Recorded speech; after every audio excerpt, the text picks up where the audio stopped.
Utah Senator Mitt Romney announced yesterday that he won't seek re-election.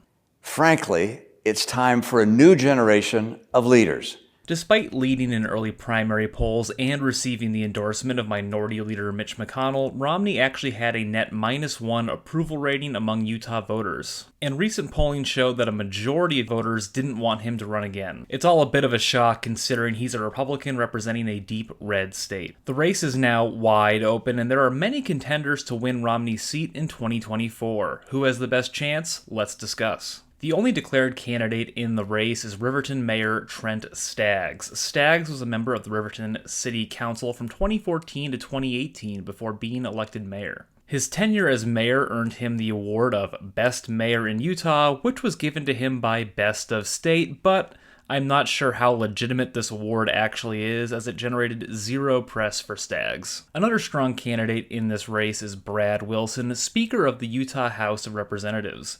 Wilson has formed an exploratory committee, and he's expected to announce his decision this fall. Now that Romney has officially dropped out, I'd expect Wilson to enter this race. His fundraising numbers were very competitive with Romney's, and he actually had more cash on hand as of June 30th, 2023. Other candidates that have publicly expressed interest include Jason Chaffetz, the former House rep from Utah's 3rd Congressional District, and John Curtis, the person who filled the vacant seat left by Chaffetz. While Chaffetz was a quite powerful member of the House of Representatives when he resigned, I have to believe his stock has dropped quite a bit over the past 6 years. However, his persistent investigations into Hillary Clinton could maybe win him some easy points among Utah voters. Prior to filling Chaffetz's House seat, Curtis served as the mayor of Provo, and while it didn't stop him from winning the House race to represent the 3rd Congressional District, Curtis has dealt with some controversy. In March of 2018, 5 women filed a lawsuit claiming the city of Provo and Curtis did not take action to protect the plaintiffs from alleged sexual harassment and assault by John King, Provo's former chief of police. King was ultimately asked to resign in 2017, and Provo paid the plaintiffs a total of $750,000 to settle the lawsuit. In a potentially crowded field, I think this is the sort of controversy that could hinder Curtis's Senate aspirations. We have some polling out of Utah from Noble Predictive Insights, but I don't think it paints a very clear picture of the race. When Utah voters were asked who they'd vote for in a GOP primary without Romney, the top choice was Sean Reyes, Utah's Attorney General. However, Reyes has already declined to run for Senate.